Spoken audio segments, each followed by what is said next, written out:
5 years ago, my buddy Tam Wynn and I took a group of students from Cal State Fullerton in our family business dynamics class on a trip over to Vietnam, where we visited several family-owned companies and gave them quite the cultural experience. And each of the students in the class had a chance to really step up and lead during the course of the trip. But it was just an amazing journey. On the long bus rides that we had between hotels and restaurants and family-owned businesses, Tam and I sat together quite a bit and started observing our students and the companies that we were visiting. And we started jotting down some notes about what was making these kids and those that we were visiting great leaders. And we came up with 7 qualities that we believe make a great leader. We at that time called it the 7 Qs of leadership in 2020, because this was in 2019, just a month before we came into the year 2020. And we all know what happened that year. But this is what we observed and came up with on what we believe make a great leader. And I believe that these characteristics continue to last moving forward. The first Q is IQ. We believe that a great leader does need to be smart. You don't need to be a member of Mensa or have a high IQ, but you need to be smart enough to be able to figure your way in and out of problems within the organization. The second Q is EQ. Obviously, we all have heard a lot about emotional intelligence. I like to use the term that these are the people that just get it. You understand situations, you understand how to work with people, and so forth. And so EQ is highly important. The next Q that we observed in our students on this trip, and I've seen a lot in great leaders, is what we call AQ, and that's adaptability intelligence.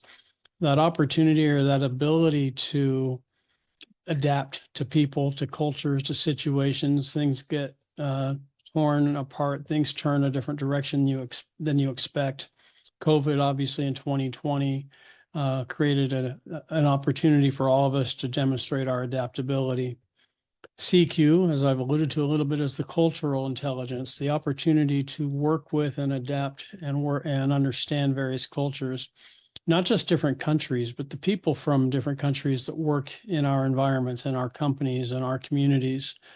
Each of us works around a lot of people from a lot of various cultures, and to have that ability to understand and communicate with various cultures is just critical to a great leader. The fifth Q is SQ, the social intelligence. This isn't just a great social media presence. In fact, it's not that at all. But just to be able to socially interact with folks, to understand social situations, to know how to interact in a networking environment, to know how to interact with your colleagues, your classmates, just that high social intelligence. The sixth ties into this a little bit, and that to me, this is one of the most important, and that's relationship, RQ. The ability to manage and maintain great relationships, to not burn bridges, to know that each relationship in your life might be important for many reasons beyond what you can even imagine. Certain relationships are obvious, but there's so much more deep meaning and significance to relationships that we really need to understand better.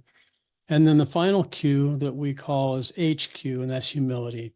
Great leaders are humble. You might know more than everybody in the room, but don't walk into the room with the inflated ego and the big head that shows that you definitely know more.